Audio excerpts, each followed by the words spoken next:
Daniel et moi, ça fait 15 ans qu'on se connaît, puis ça fait 6 ans qu'on est mariés. Puis on a pris le temps de se marier. Il y a eu 3 ans entre les fiançailles et le mariage. Donc, quand on s'est mariés, là, on était prêts à fonder une famille. Bien, moi, au début, j'ai eu ma fille, j'avais 26 ans. J'ai pas eu de problème, ça a très bien été. Mais là, je voulais attendre un peu, parce que je me disais, je ne veux pas retomber enceinte tout de suite comme ça. Mais là, ça ne fonctionnait plus. Au bout de 2-3 ans, là, ça ne fonctionnait pas.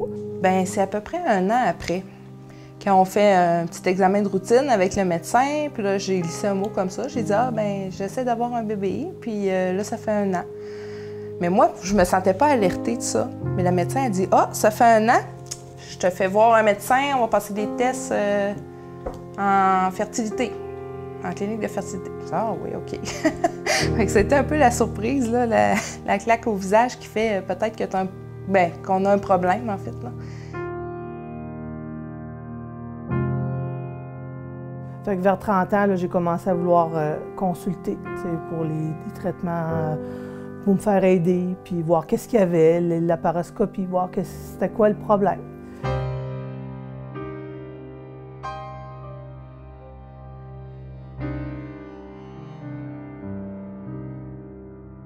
Veut pas, notre entourage, des collègues de travail, des cousins, cousines, des gens qui ont notre âge, puis là, ils nous annoncent qu'ils sont enceintes. Ça fait quelque chose. Ça fait mal. Ça, là, les premières années, là, ça me faisait mal. Puis on se rend compte qu'on n'a pas le contrôle là-dessus.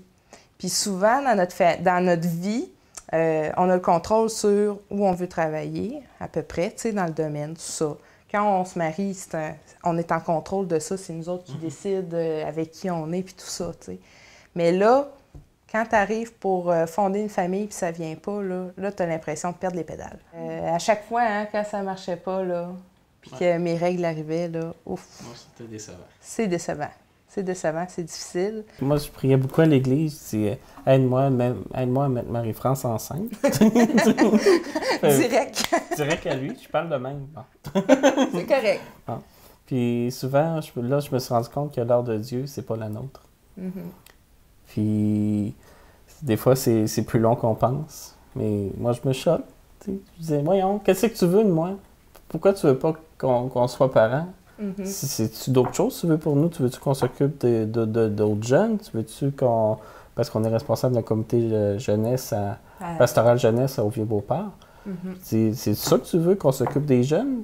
Plus qu'avoir une famille?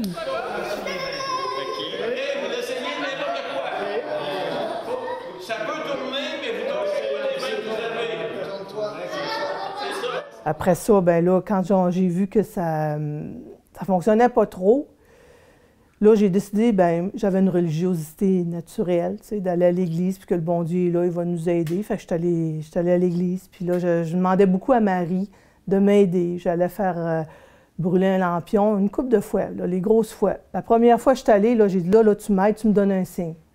Puis c'est là que j'ai eu, quelques jours après, ben, mettons peut-être un mois après, une grossesse ectopique.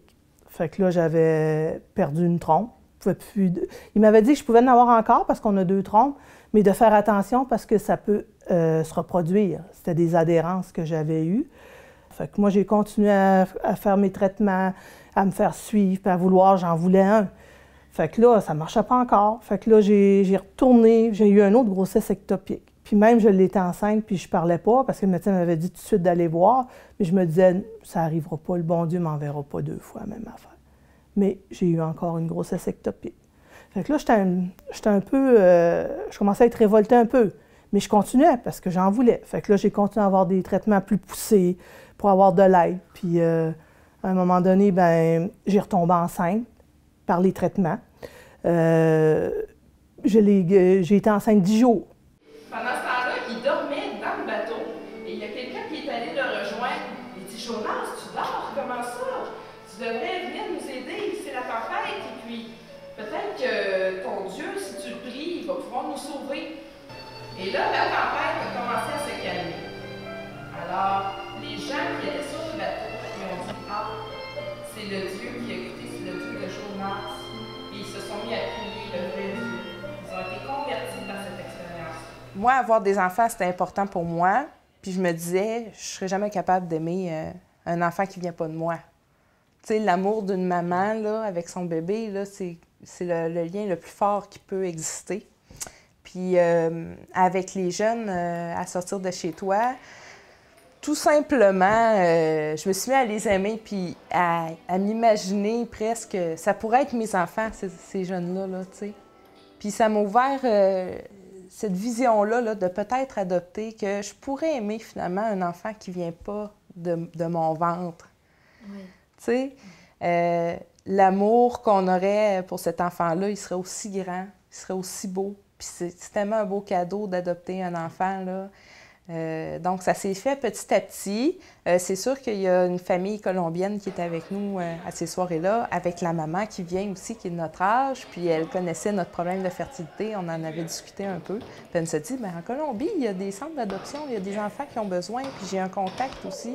On s'est dit, ah ouais, ça a été un peu la surprise, mais Daniel, lui, il avait l'air moins surpris, mais c'est peut-être parce que, c'est ça, il pensait déjà à l'adoption. Mais moi, ça m'a permis là, vraiment de m'ouvrir à cette opportunité-là, puis d'y aller, finalement, là, de me lancer avec Daniel. Là, quand j'ai fini mes derniers traitements, puis que là, je me suis ramassée, j'étais boostée aux hormones, puis j'étais plus capable, là, j'étais comme couchée dans un trou. J'ai dit, c'est pas vrai, là, j'ai dit, j'ai quand même une fille, puis elle a le droit d'avoir une mère qui est bien, puis elle a besoin d'une mère comme les autres. Fait que là, j'ai décidé que j'arrêtais tout ça.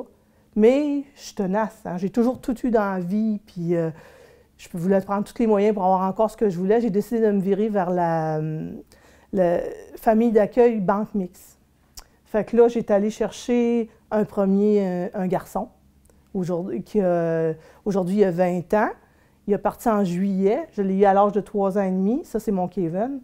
En tout cas, cet enfant-là, je suis contente de l'avoir eu parce que, comme j'ai envie de dire, c'est que si j'avais eu d'autres enfants, je n'aurais pas été vers ce monde-là de la famille d'accueil, puis j'aurais pas connu Kevin. Puis avoir eu un garçon à moi, c'est Kevin que je veux.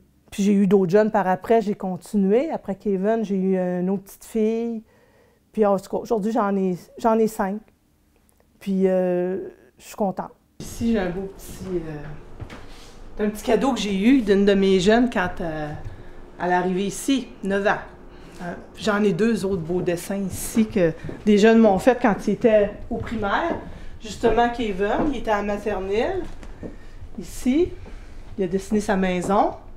Puis Audrey m'a dessiné avec elle. Ça, c'est des cadeaux que j'avais eus pour des événements, fête des mères, là, probablement.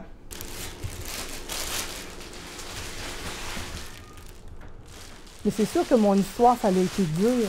Ça m'a pris quasiment 20 ans à comprendre que, hey, Dieu veut que je donne la vie, mais moi, je veux donner la vie biologique, mais lui, il veut que je donne la vie autrement. Puis je l'ai donné en prenant des jeunes en famille d'accueil. Je suis contente de ça aussi, là. Puis je trouve que c'est là-dedans que je vois qu'au fond, mon histoire, que je voyais pas que Dieu m'aimait, mais Dieu m'aimait, mais il voulait que je donne la vie, mais pas à ma manière, comme lui, il voulait que je la donne. Puis qu'aujourd'hui, bien, je me dis, mon Dieu, oui, c'est vrai qu'il était là, mais c'est moi qui n'étais pas capable d'attendre, tu sais, de vouloir tout de suite. C'est moi, ça. Puis au fond, il y avait une belle histoire pour moi, d'aider des gens, puis en plus d'en avoir d'autres enfants qui n'étaient pas les miens, mais que j'ai aidé en plus. Parce que des fois, Dieu, il vient nous chercher dans les épreuves, hein? Puis moi, c'est là qu'il est venu me chercher beaucoup, là. Mais non, Dieu est là, puis en tout cas, face à la foi, moi, d'espérer le temps, puis de regarder, là, pas se fermer les 2 yeux, puis de s'asseoir, puis de pleurer, mais puis faire attention aussi, peut-être des fois, les choses trop poussées qui peuvent nous briser aussi. On pense vouloir donner la vie là-dedans, mais c'est pas nécessairement là que tu vas donner la vie, là. Mais de faire confiance, oui.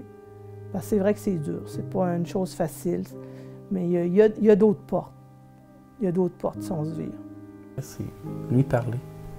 Oui. Moi, ça m'a beaucoup aidé. C'est de savoir comment lui parler aussi. Ouais. Nous, ce qui nous a aidés, là, c'est d'en avoir parlé à des prêtres, à des gens, à des diacres, à des gens du diocèse, peu importe là, à quel niveau ils sont, mais ça nous a permis de comprendre Dieu aussi. Donc, puis de se laisser du temps. Se laisser du temps, c'est important parce que le discernement d'aller en adoption ou de ne pas y aller, ça ne se décide pas comme ça, là.